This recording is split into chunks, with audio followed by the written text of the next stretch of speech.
Welcome to Spark Infinity Until It Sticks, where raw passion ignites lasting transformation. Each week, we peel back the layers of creative journeys, exploring the triumphs, struggles, and pivotal moments that shape artists and innovators. From the first spark of inspiration to the breakthrough that finally sticks, we're here to fuel the creative fire that drives us all forward. Get ready to dive deep into stories that illuminate the path from vision to reality. The quote of the day goes something like this: mistakes are the portals of discovery. Who said that? James Joyce. Today is January 30th, 2025. I am asking for some extra help from my Spark Infinity co-host, leader, hairstylist, musician, brand strategist, extraordinaire, Jody Lubin. How you doing, man? Everything's awesome. Great. Super stoked to be here. Yeah, he's taking over today, everyone. It's the takeover. Yeah, Awesome. the dreaded takeover. Uh-oh.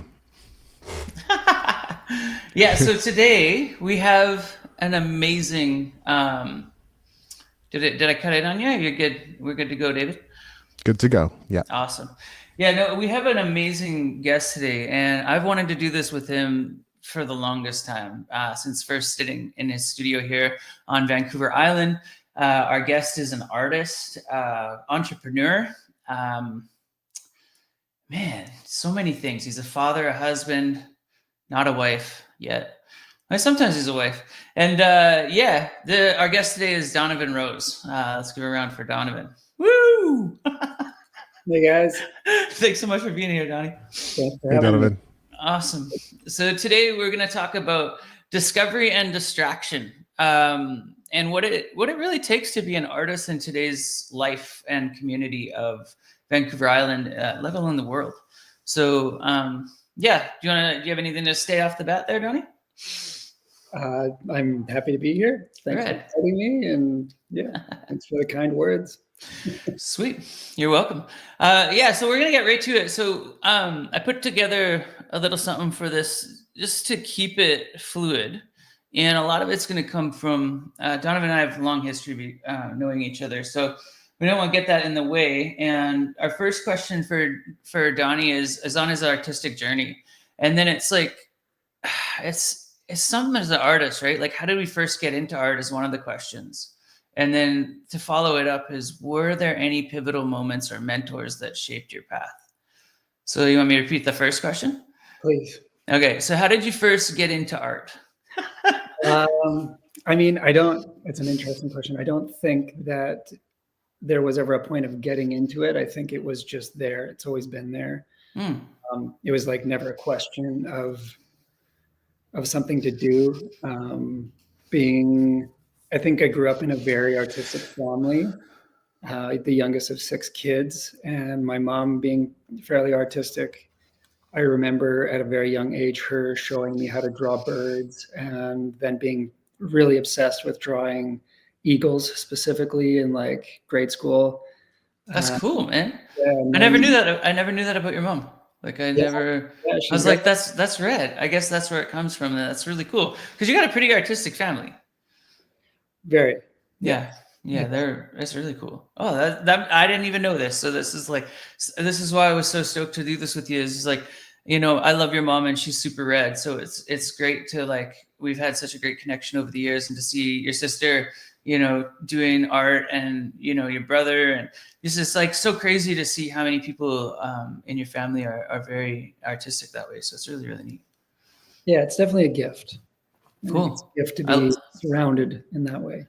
Yeah, that's awesome. A gift is a great way to look at it. So did you have any pivotal mentors that really, because we had our skateboard background and stuff like that, but did that influence your art, like Ed Templeton and that kind of, or did you have like a specific artist you gravitated towards through that time? I mean, as a young kid, I was very much interested in what my brother was doing all the time. So he was always drawing cartoons and stuff. And so I would copy his cartoons. I learned how to draw cartoon faces by copying what he was doing. That's rad. I think skateboarding definitely came into the mix with people you mentioned, Ed Templeton specifically. I like Gons a lot. But at Templeton, I really liked a lot of his drawings. I guess they were paintings, but I just saw them as drawings, and I would often try to emulate his drawings as well. I think skateboarding really led me into seeking out like fine art. I think it was like creating art was just something that you did anyway, and it seemed like the majority of skateboarders I knew were artists or creators of some kind, whether it was visual artist, musician, or actor, or whatever. They were a lot of skateboarders are doing very artistic things. So it just seemed like to be making paintings, drawings, just covering anything with, you get your hands on a felt marker, spray paint can, whatever. It was just like a natural thing to always do. And so it just kind of like, it led me from one thing to the next. How do I work a paintbrush? How do I play with acrylic paint? What's the next thing? So it was just like, opening an art book. I never went to school, so it was just like, who's Picasso? Who's Matisse? Just learning through books and then trying to kind of discover how to paint from there. Yeah, and let's dive into there just a little bit, because Picasso and Matisse I've always known to be your your go-to. What do you love most about those two individuals? I mean, I would say Picasso just because he was so famous. It was just like he was like the only famous artist I knew of, maybe Dali as well, growing up. So when I started painting intentionally, I was looking at Picasso a lot. And I think part of it was like, I was very interested in the way that Picasso's paintings looked because they were so seemingly simple. and so that made me think I could probably do something like this. It doesn't look like it's a lot of technical skill, not knowing how skilled he really was. So I was really drawn to that style, and I did kind of try to do something with cubism, like the later stages of cubism when I was younger, making just very basic line drawings and painting into them. So I think Picasso was kind of like a gateway for me just because of what I viewed as simplicity. And then Matisse, I didn't learn about until 10 years later. I had made a painting with a bunch of flowers in the background, and somebody said, "Oh, this reminds me of Matisse," and I was thinking Monet. I was like, "No, this is different." So I looked up Matisse and was like, "Oh, okay, this is really cool." So then went down that route of his work. I'm laughing because it's so funny. My first Picasso that I saw was at the Guggenheim. I think it was the Guggenheim, but it was the woman ironing. Is that what it's called? I don't know. And it's it's just like a woman ironing. She's literally the painting is just. I think I know what you're talking about. Yeah. Yes. And I was and then I got into it after a while. I was started to do some research myself, and then, but the first thing I thought of was Matisse was the Monet, right? And I was like, oh shoot, they're not the same. I'm because I think it was in the similar part of the gallery where they're kind of close together. So I was excited though, when I went to the Guggenheim, I guess, because you were just recently in France, right? Yes. Yeah. So on your travels, have you ever got a chance to see them in person for real? You know what? I've regrettably not seen. I went to a Picasso. I think they're dead, but the paintings I'm talking about. I was trying to hook up with them, but very, very elusive people. I've been to the Picasso Museum in Barcelona, and I just was in such a haze at the time that I didn't really take much of it in. And I think I've seen one Matisse in person in my life, and it kills me because there's so many that I want to see. Cool. Specifically in Russia, which I don't think is going to happen. But there's a trip down into the States is due to see some of the stuff there. But I haven't experienced much of it. Yeah, no, that's rad. Because I was just listening to Theo Vaughn this morning, and I was he had Cat Williams on, I think, and they were talking about that, the goals aspect, right? Because it's now we're kind of on that train of I've got so much more to see. And so there's this long path in front of us, right? However we focus on it, it's really cool. they were kind of just brushing on that. Like, now that you got something to add to your list, and keep growing your list until, everything's accomplished. And once you've accomplished everything, like, start another list. So that's cool. Like, cause I saw that Picasso, and I was thinking of you the whole time when I saw it, cause I knew that was one of your biggest inspirations. So I was like, that's rad. And then, like,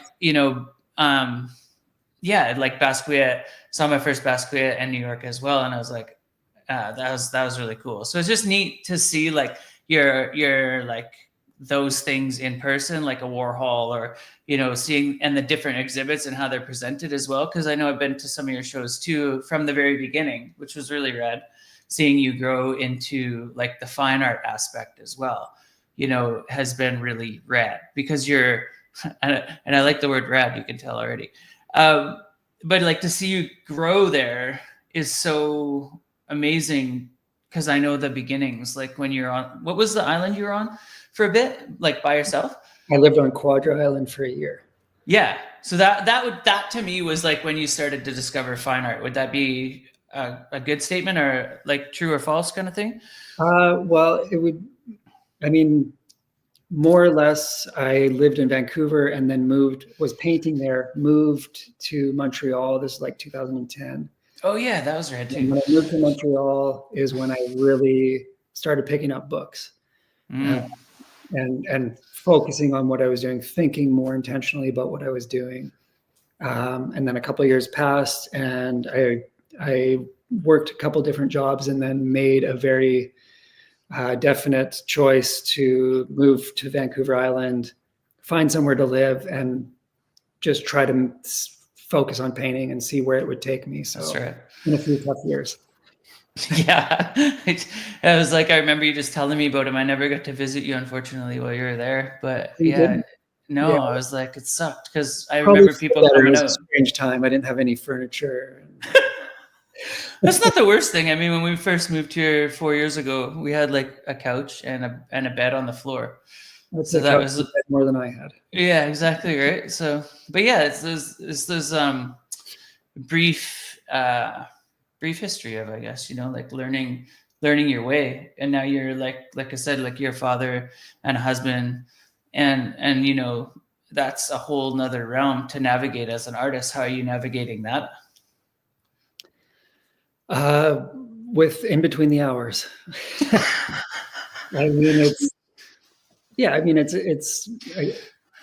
for me a natural trajectory in life. I mean, I've always been very interested in relationships, and so finding and being with a long-term partner was kind of a goal. Yeah, it's awesome.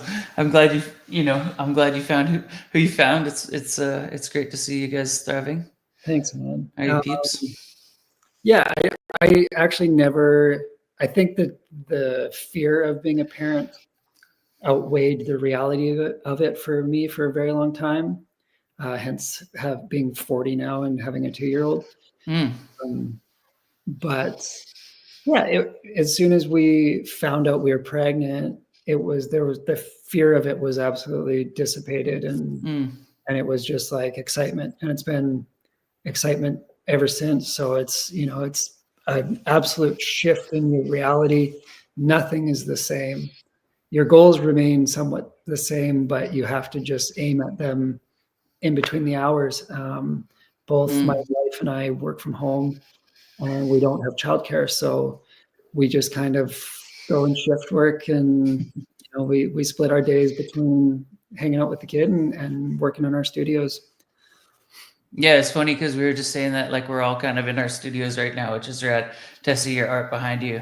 And oh man, I was like, because you're doing it so gracefully, like, seeing you as a dad, like, growing up with you, and then seeing you go through the phases that we both went through, like, in our 20s and things like that, and to be in our 40s together now, which is crazy. Like, there's not really an age difference, but, like, when I started skateboarding, you were the little kid that I stole your skateboard pretty much, and you carried the ghetto blaster, and I stole your skateboard, kind of thing. So it was like, it was a fun thing back there, but now you're teaching your daughter to skateboard too, like, at the same time. It's just such a cool progression to see you now in that place. So and like I said, I feel like you and your partner do such a great job at that, like as a family, and raising her with such a great, like I see her in the studio and I see her playing and doing her thing. And, you know, I had the chance to come over for like the holidays around Christmas there, and we're sitting and we're drawing and stuff. And it's just so cool to see somebody have that opportunity and to know now that you had that opportunity too, that I never knew about. It's like, it's so crazy what goes on behind the scenes, right? Yeah, it's cool. So then like, we'll view you as being much older than me. yeah, I'm like 96 at least. Like same age as Conan O'Brien, I guess, right? 96. Nah, yeah, he's like 104.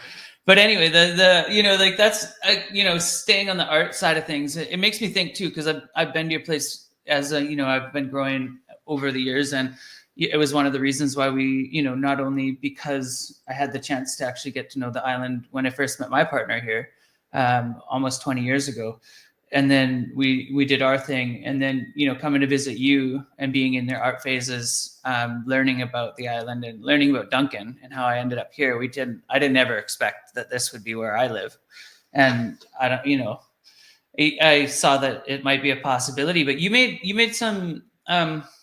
Is it okay to talk about your gallery there for a bit, like when you had that in the beginning? Because you did a really cool thing with the artist community. Let's talk a little bit about, because it was OO, right? Yep. The OO gallery. Yeah. So the OO is now, where's the OO? Like what's the state of the OO? The OO's a memory, man. So we in 2017 we opened a gallery here in Duncan, in this space, which is now our studios. Mm-hmm. But yeah, we moved to Duncan from Victoria. We've been living in Victoria, and we were both kind of just in a place where we wanted to see something different than what we were seeing in like the gallery spaces, and especially in the Cowichan Valley, there was some galleries here, but they just weren't doing what we wanted to see. So we acquired this building. It had an incredible amount of space for studios and a gallery. So we immediately, with some help of some friends, opened a gallery and started hosting. We hosted live music shows and like reading events and stuff like that, as well as gallery exhibitions. And we would just we knew some artists that we wanted to show with, and then we would take applications from people mostly on the island. We wanted to run like more of a conceptual installation-based gallery. So we did have some like visual, like what I do, painting, installation exhibitions, but we also did a lot of like full installations where people were building things inside of the space. So it was like an immersive experience where you'd walk through their sculpture or their installation. And we ran that for about 5 years as a gallery in that way. And while we were running the gallery, because we have a suite here, a 2-bedroom suite that's separate from our living space, we also opened an artist residency. We opened that internationally. And so I think our first artist was from Iran. And then we had an artist from like right after that from the UK, and then from Korea. And it was just phenomenal for us to be like, these people are coming from all over the world to Duncan to work on their art. And we would host exhibitions with them. So they would come, we'd have 2 artists at a time. They would come work on a project in their studio space and develop, so they could work within the gallery, develop a show, put it up, and then host it for the last like week of their 1-month stay. Yeah. I love that format, because it was neat to see, like, because your space was like so perfectly designed that way. Like I was envious, because I never really got to see it kind of in that state, but not really. Like I never got to participate in one of the launches or things like that since we came over, because it kind of shifted into the residencies. By the time you moved here, we were not doing gallery exhibitions anymore. That was mainly due to COVID. Yeah. Um, Oh yeah, forget about we that did stupid thing. one online. That's what it was. I was like, why didn't it happen when I was here? Oh, duh. It was that fun thing that we had, the little blip of glob that we, all had to stay home for a while. COVID essentially, I mean, as everywhere, it essentially shut down what we are doing with bringing, with bringing people into the space. Mm-hmm. We did continue to host residents one at a time, and then we were trying to do some online stuff, and it just became kind of tiresome. Yeah. And we shifted our residency then up to Gabriola Island because we could do it one artist at a time there, and then it was just online based stuff. And then this last year, we just decided to close it down altogether and focus on some different things. That's awesome. Yeah, I mean, it was awesome. The journey, the closing it down stuff, because that's always like a completion and then what's next kind of thing, right?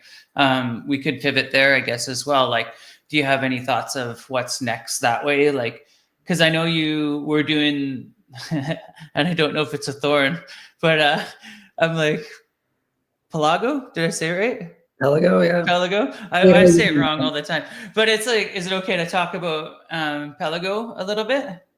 Sure. I just want to say about the OO, like, yeah, we still, it's something that we were running in a certain way, and we really, it nurtured us and it grew our artist community immensely.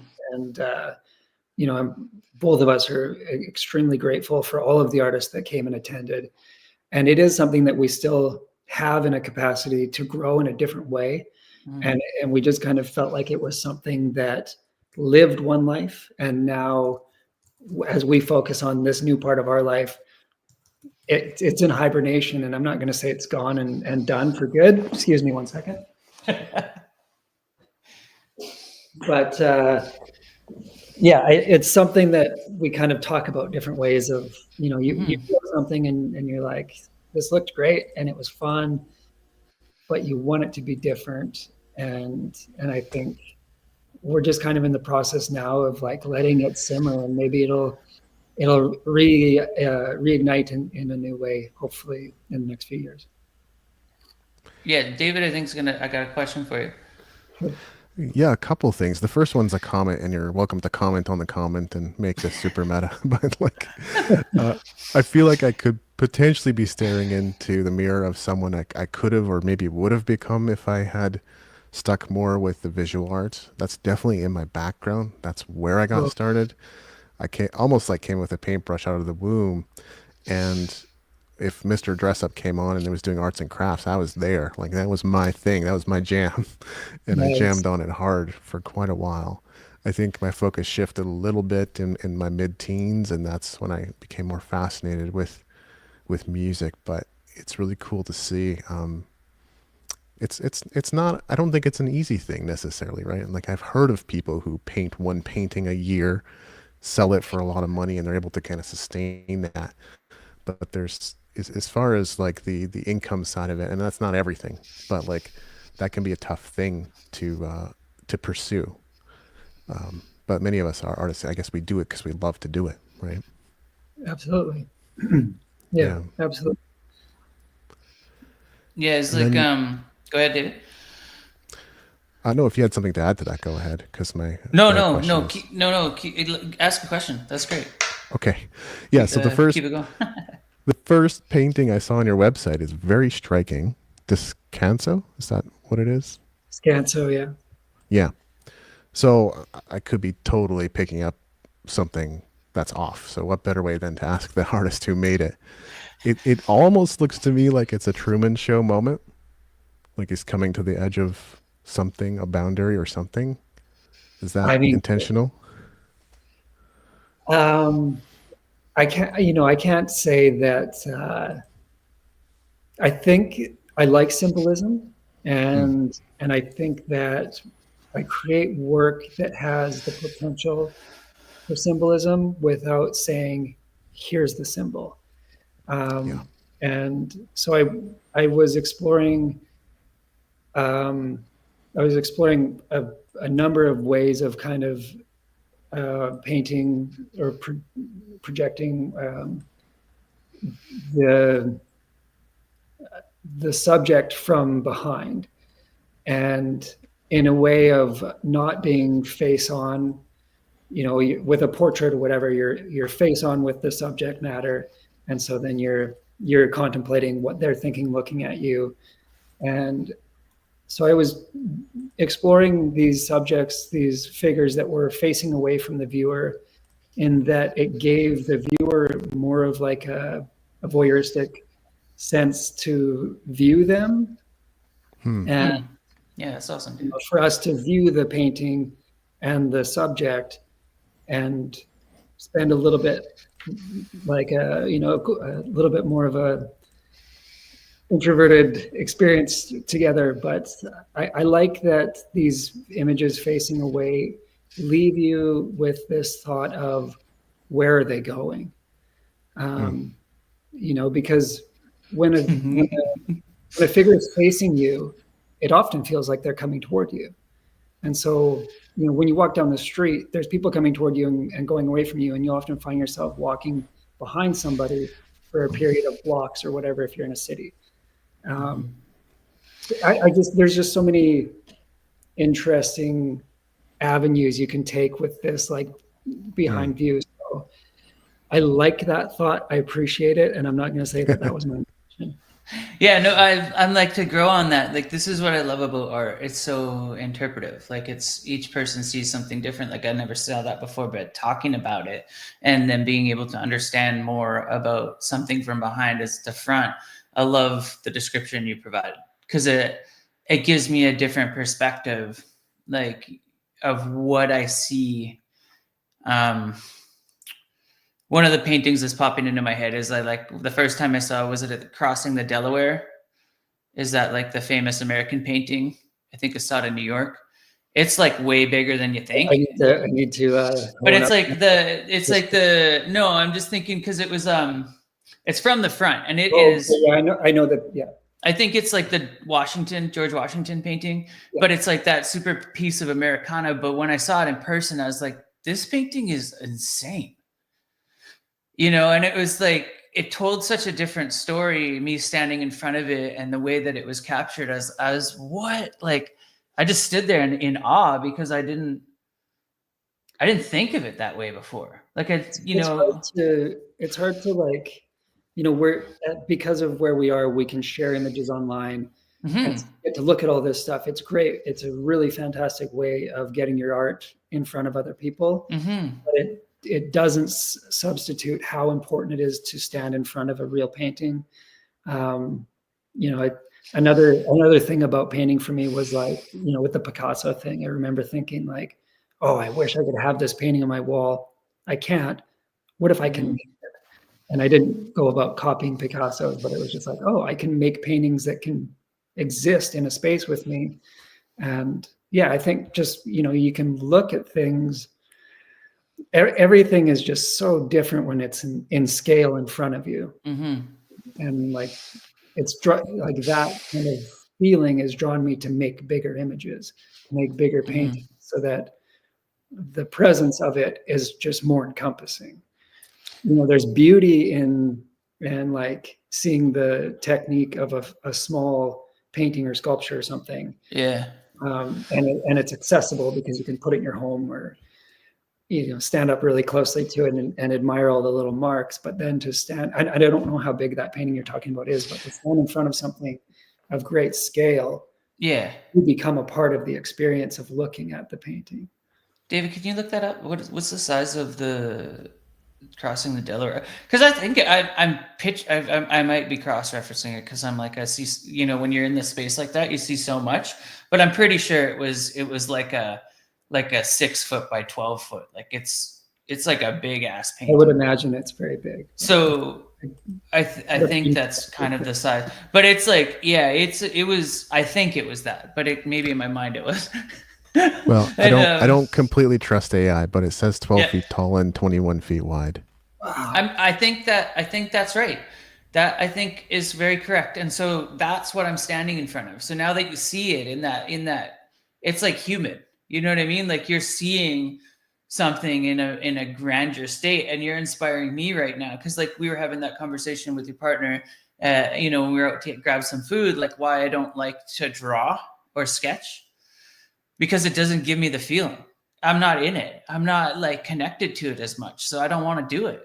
And I've been looking at canvases, myself, smaller, and can I get into it that way? And I think I'm trying to approach it differently, but it's like I want to be in it. I think that's maybe why I like graffiti so much. For sure. Yeah, makes sense. I mean, painting is like, I think as an artist, as a creative person, like painting is an activity. It's something that you put your body into. No matter how you paint, you're using your body to create a painting. Graffiti, specifically, you're really moving your arms and covering the space. Some paintings, some of the bigger paintings, I like to get as active as I can. Yeah. And, it's also a good way to keep warm because the studio is kind of cold. Yeah, exactly. You're in your parka, you're throwing like, you're like, this is great. I'm warm.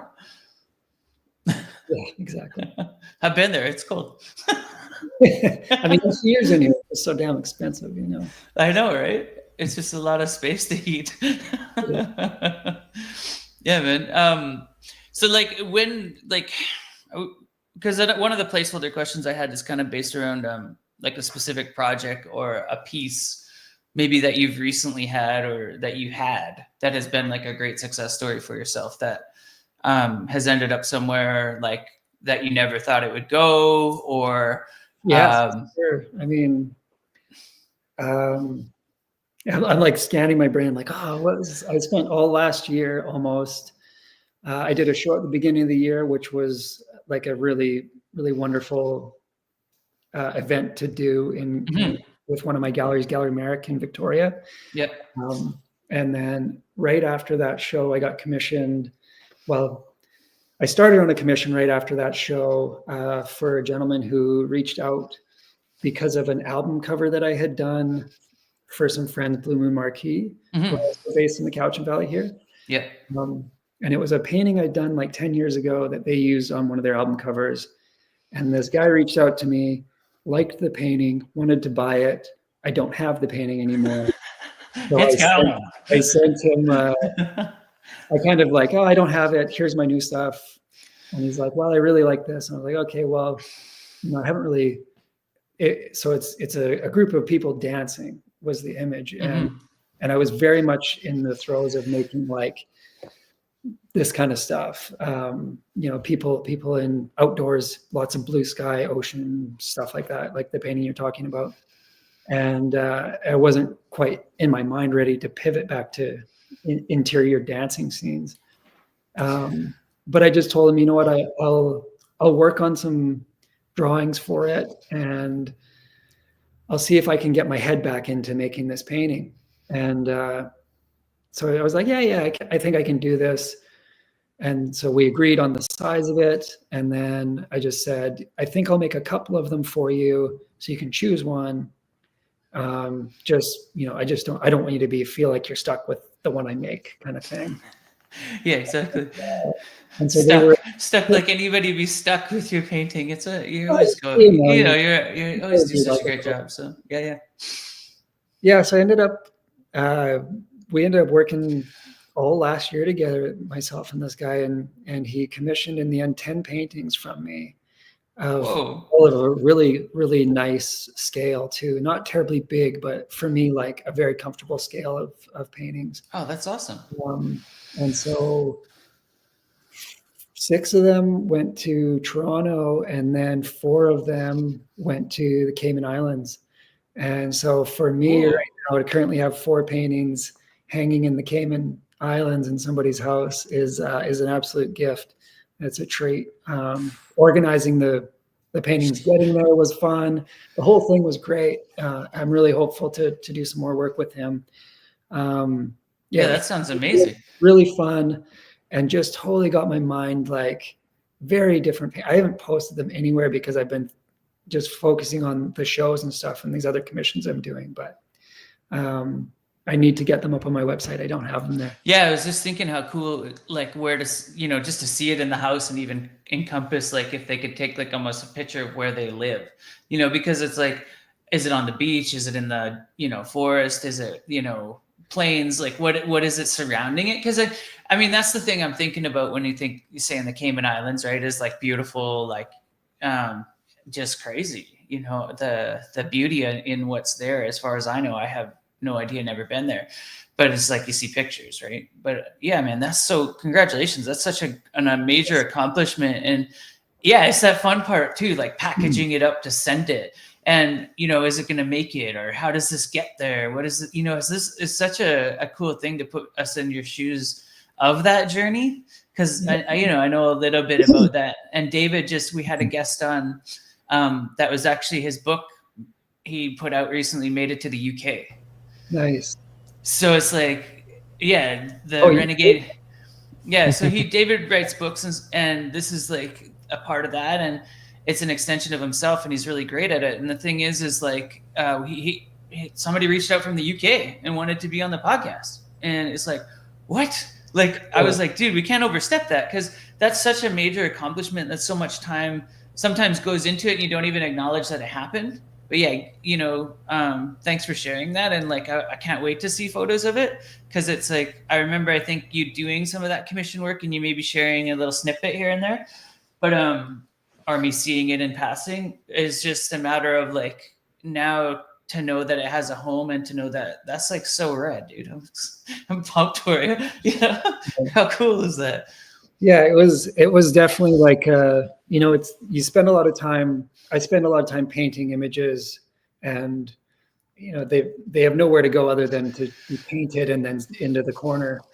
And to be working on a bunch of paintings and like thinking about that they're, thinking about the home that they're already destined for while you're making them is such a, I mean, in this racket, in this game, it's in this business, I'll say it's there you go. There's it's a very, very fortunate gift to have that feeling of I haven't even made this painting yet, and somebody is already going to take it home. So it was an absolute gift, and yeah, I'm very, very grateful for that. No, it's so cool. Yeah, it's like, and then segueing from there, I guess it's to be like, what's coming up? Do we got shows happening this year? Like, do you have anything scheduled? Because what galleries are you in at the moment? I'm currently with Gallery Merrick, as I said, in Victoria, and Ashdale Gallery in North Vancouver. What was that one again? It's called Ashdale. Ashdale. Okay. It's in North Vancouver, 3rd in Chesterfield. Sweet. And then Gibson Fine Art in Calgary. Red. That's so cool. And how's that feel? Because I know, like, we were talking about it before when we were kind of warming up to this conversation, and the thing is like, does that feel like it's successful, or does it feel like you've accomplished anything? Or because there's that question of, as we were growing up as kids, I don't think it would have ever been like you could actually be an artist and make money from it. Yeah, I don't know. It's a gift. Like I feel like you ask if it's success. Like, I think success just wears so many different hats or capes or whatever. Mm-hmm. Knowing how hard it is for visual artists to get into a gallery and to get representation, those that want it. Yeah, I'm very fortunate to have 3 galleries wanting to represent my work. So there's definitely a level of success in that, as business goes, and being fortunate enough to have galleries that want to host shows. I haven't done a show with Gibson or Ashdale yet, but I've been in shows at Ashdale in group shows, and then with Gallery Merrick, I've done, I should know this, but I think 5 shows or something over the last few years.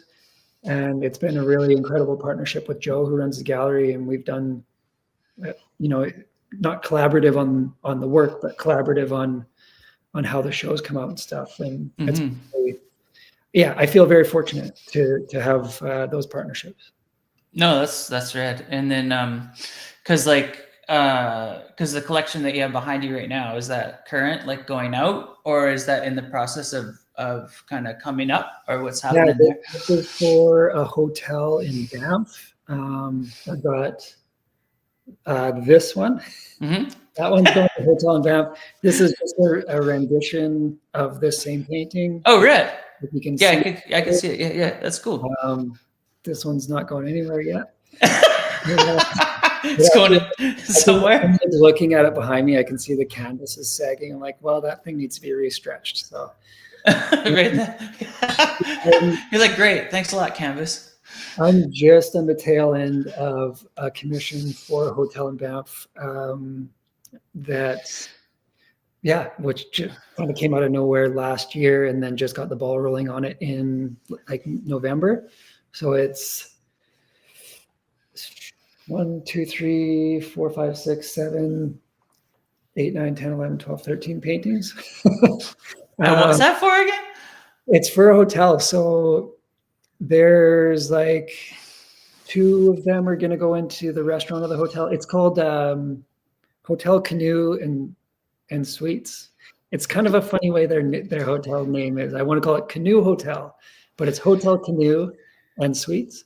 And then they have a restaurant like candy. Yes, it's Yeah.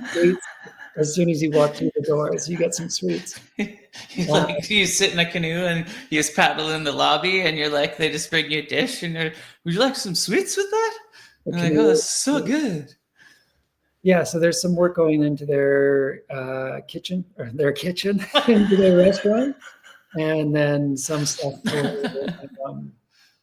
for some of their room, like one of their hospitality room. It's like a massive fridge magnet. You're like, that's great. Yeah, it just goes on to the in the back. You're like, the cooks. It's they are so good to their staff that they're buying paintings to put in the kitchen. Here you go, just inspiration. That's awesome, man. There's like because I mean, and now that I mean, we as artists, you and me and David, we've all kind of been on this journey of figuring out life. Like, the discovery of this in the conversation. I mean, discovery and distraction. Like discovery is, you said you're 40 now. What would be the greatest discovery that you've had in the last little while? Because you guys, you had some crazy, awesome opportunities, and then things like the ooh and wrapping things up and opening up new opportunity. But in the discovery aspect, where are you now, and where do you want to go? I guess might have already asked that question, but let's touch base on it again. Well, I think that like in the realm of discovery is why you create. So what I've discovered is that I'm a habitual searcher, and every discovery leads to a new search.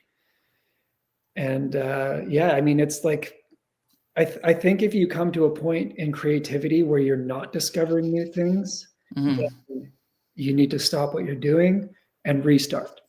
Or like, I mean, so not to give this guy too much airtime, but Picasso said the dead guy. When he was struggling with I think it was Picasso. Let's say it was Picasso. When he was struggling with a painting, to imagine Picasso struggling, he would find the part of the painting that he liked the most and paint over it. That was the one thing with why that stood out to me so much is. So it's funny you mentioned that, because going back to the ironing, like the woman ironing, that's what it was, is a paint over. So they scanned it, and behind it is another painting. And that's often too, I guess, was cost and things like that. I think I read on that, cost would come into it. So you would run out of stuff, and you're like, well, that's a crap thing. So I'm going to flip it and just paint over it. Yeah. And it was like, it's not uncommon that happened, so you get like a double Picasso kind of thing. Yeah, I think like if you look at a painting and if the paint looks like it's really thinly applied, it's most likely that was like, hey, you got a successful painting. It came out quickly. And if you look at a painting and it seems to be quite thick, Yeah. depending on the intention of the artist and their painting technique. But if a painting has got, like I saw Picasso at the Tate, I don't know what it's called. I can picture it. And seeing the images of it just looks like a very flat painting. And then seeing it in person, it's just like cake. There's like icing of layers of paint. And you're like, this thing has just been painted over and over and over. And Crazy. it's like those mistakes that you're making. And I honestly, like, I feel so much of that when I'm painting something and I put let's say I put 5 hours into a painting and it's not working. And this is like the hardest thing to do, but I just like, I'll put it on the ground and pour like my Gamsol, the paint thinner or whatever, onto it and just wipe it down, or wipe off a part of the painting and just start over again. And as soon as I do that, things in me light up and I'm just like, yes, this is what it's about. Like, it's so great to get a painting to work very quickly, but the feeling you get when you go, I get to start again, and I don't know where I'm going to start or where I'm going to end. It just feels amazing. It's just like, I love walking. I love walking because it means I'm going out to see things. It means I'm on a journey. And I think that art should be a journey. Climbing a mountain, as they say, the peak is the reward. But the journey is where you learn. And so painting is just, it's not about production. It's not about having a style. Maybe for some people it is. It's not about just like following into the content and the fucking algorithms and whatever. Like, well, you're touching. It's about search, about discovery. It's about what are you going to do when you get stuck in a corner, It's so funny. You're touching base on what I wanted to like pull you into in a sense, because it's like, because now, like I did it a lot. I think I tried to chase shortcuts in some aspects, like they were going to ever exist, but they never did. It was always like, nope, life would come slap me in the face and say like, nope, like do this properly, you dumbass. You know what I mean? And there's the AI stuff and things like that, but I'm guaranteeing you're not going to go to like the Tate and see a full AI exhibit where people are going to be like, wow, that's really great. You know what I mean? Like, you'd see that at a conceptual art gallery. Sure. Yeah. So the thing is like, did you ever try to take any shortcuts? Did you ever think it was going to be shorter? I guess I think that's the biggest downfall in life for me personally, was thinking that the journey was going to be shorter than it is. Because I couldn't rather, like, I honestly was talking to David today about it. The journey, like I was on a walk and I was talking with David and I was like, I'm happy right now. So like with all the social media and all the shit like this, it's like, I can really care less. And it's like, cause I'm practicing my happiness in the moment on my like 5K a day walk or whatever it is. Right. But it's like, there's no shortcut to 5K. You gotta walk the whole damn thing. You know what I mean? You could say, oh, I walked 5K, but if you didn't, you wouldn't have the reward. I wouldn't feel as good as I feel like right now. So like, did you find yourself ever fighting with shortcuts or anything like that along the way? I mean, you're always fighting with shortcuts because you want, like, in all of that, I'm also impatient. So I want the painting to be over so I can start the next one. Like, you are looking for shortcuts, but it's I think it's the desire for the shortcut that makes the journey so much better, because you're like, I want the shortcut, and you keep going and you're, oh, look what I learned. So I mean, I look for the shortcuts for sure, and if I can find one, if it looks good, I'll take it. I mean, sometimes there's been things that have been easier, I guess, in life than there was the difficult thing. But it's like sometimes the path is just what it is too, and you learn so much from it. Because like you were saying style and things like that, but I think a definitive artist has a style, and that's what makes them, like Picasso and Matisse and Monet, and like, to me, they had a style. I would argue that each one of those painters that you just mentioned, you could look at every part of their career and their paintings look different. Yeah. Matisse ended his life with making gigantic abstract cutouts of paper. Oh. And like some of they're fantastic. I don't like them, but I'm not there yet, And Yeah. I think that artists are doing themselves a disservice by, especially young artists, by saying, "Here's my style," and I'm not. I really like that, Donnie. I think you can have a distinctive hand, but I think if you settle on a style, you're not doing the only person you're doing a service to is your gallerist. Sorry, gallerist, it's true. You're not doing yourself as an artist or the art community a service. You're doing them a disservice by settling. I think people are just going to get bored of seeing what you're doing. Yeah. We'll go, this is what you did, but it's like, have consistency. So if you have, for me, I'm like, yeah, I want to paint some abstract shit, but I'm just not there. I have to work through what I'm doing, but I see beyond what I'm doing. I want to do something different than what I'm doing right now in 10 years. I want to paint still. I'd like to apply the paint differently. I'd like the subject to look different. I don't want to be bored.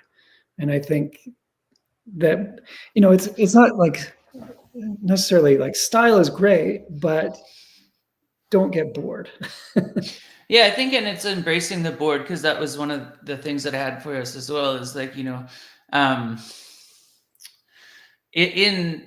in that being bored or hitting a writer's block or a painter's block or things like that. And you mentioned it earlier, which is being impatient. It's like, you just got to do the work, and it'll pay off in the long or short term, or specific times when the universe says it'll pay off. I think sometimes we're always looking for the paycheck rather than the completion rather than the journey, like you said. If you want a paycheck, get a job. Yeah. Go somewhere where somebody's going to pay you to do something they've asked you to do. Exactly. If you want, you just used a word and I wanted to, but if you want the reward, do the work. The work is the reward. Yeah. The payment is a benefit of the reward if you can get the payment. But if you can't, find something that'll pay you, and this, and then enjoy. Yeah. I don't know. I think it's like I'm not a great painter. I'm not. I'm a self-taught painter, and I use whatever tools I can to help me make paintings that I hope are progressively better. But I've put a lot of time into getting to a point where my paintings look the way they do, and I feel good about them. And I just plan to put a lot more time into making them look different. I think that's great, because like you said, like, I'm not a great painter, and it's not to correct an artist or a musician or a writer or whoever it might be, because the thing is if you've accepted that, there's room for growth for your entire life.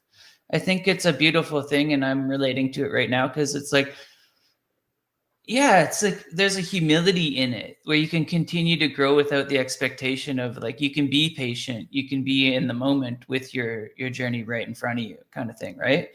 Whereas if you're always like, I'm a great this, you become entitled to the fact that you should be selling for 35,000 versus 3,500 or 350. And there's so much entitlement in the world right now. So that's a beautiful thing, I think, to say, Donnie. So I appreciate you sharing that. Because I think that's one thing I've, was told at one time as a hairstylist, like, you're really good, almost too good. And I think that,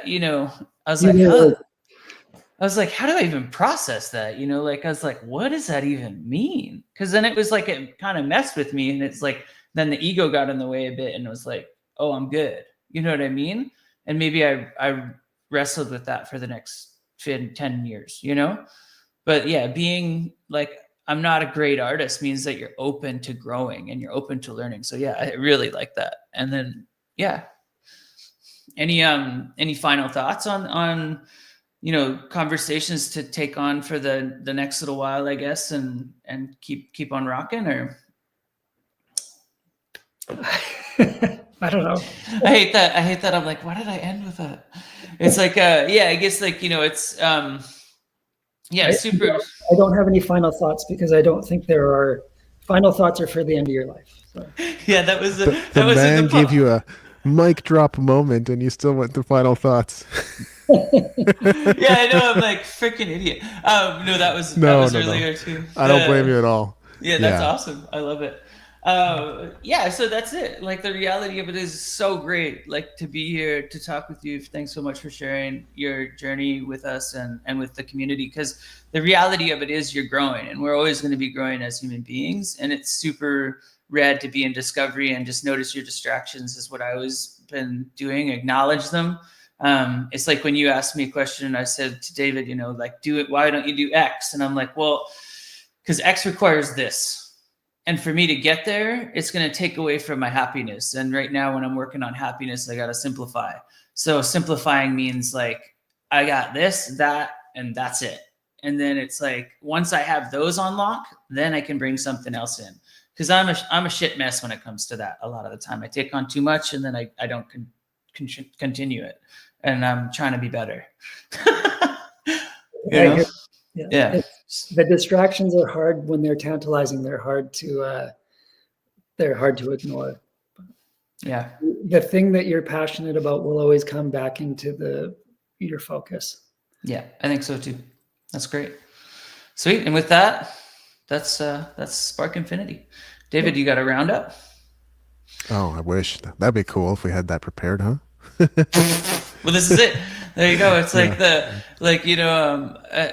like, can I even do this? I'm like, I listened to a lot of podcasts when I was working in the wood shop, and Smartless was one of them, but they'd always like go around until somebody said like a stupid pun, and then they were like, bye. And then everybody would peace out. And that was kind of I was just like, I love stupid things that are just awesome.